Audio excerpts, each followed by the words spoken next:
Hello everyone, আসসালামু আলাইকুম। Welcome করছি মাই ব্লগ। আমার সংসার কেমন আছেন, কি অবস্থা সবার? আজকে সকাল সকাল উঠে গিয়েছি। সকাল সকাল নাস্তা না বানালে আমাদের গ্যাসটা চলে যায়, গ্যাস একদম কমে যায়, যার কারণে ভাবলাম আজকে আর ঘুমাবো না, আজকে নামাজ পড়ে উঠে নাস্তা বানানো শুরু করলাম। তো আজকে নাস্তা বানালাম বেগুনের সাথে হালকা আলু দিয়ে ভাজি করেছি, আর আমাদের বিখ্যাত খোলা জালি পিঠাটা বানাবো।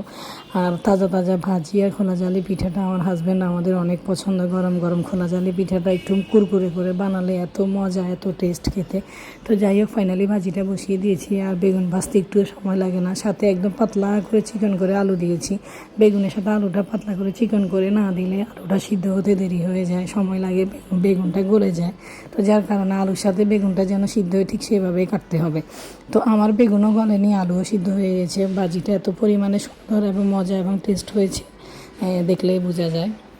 তো এইভাবে করে আমি ভাজিটা আলতো আলতোভাবে আমি নেড়ে ছেড়ে ভেজে নিয়েছি। বেশি নাড়াচাড়া বেশি কাটাকাটি করলে ভাজি নরম হয়ে যায়, থেকে হয়ে যায়।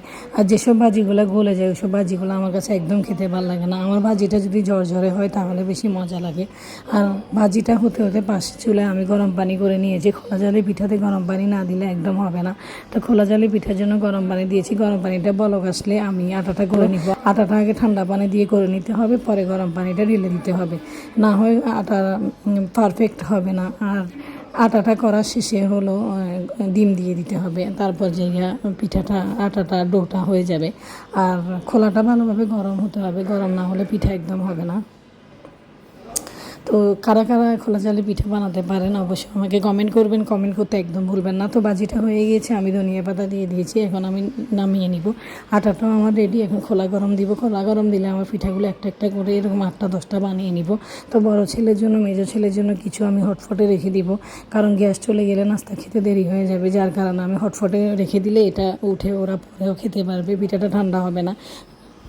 হটপটে পিঠাটা রেখে দিলে একদম নরম তুলতুলে হয়ে থাকবে। আমরা খোলা থেকে গরম গরম নামিয়ে খেয়ে নিয়েছি, বাচ্চাদের জন্য হটপটে রেখে দিব। হটপটে পিঠাটা একদম সুন্দর থাকবে। তো যাই হোক, অনেক কথা বলেছি, সকাল সকাল এত কথা বলতে ভালো লাগে না, তাও বয়স তো দিতে হবে। পাশে থাকবেন। Thanks for watching. আল্লাহ হাফেজ। দেখা হবে নেক্সট ব্লগে আরও একটা নাস্তার রেসিপি নিয়ে। আল্লাহ হাফেজ।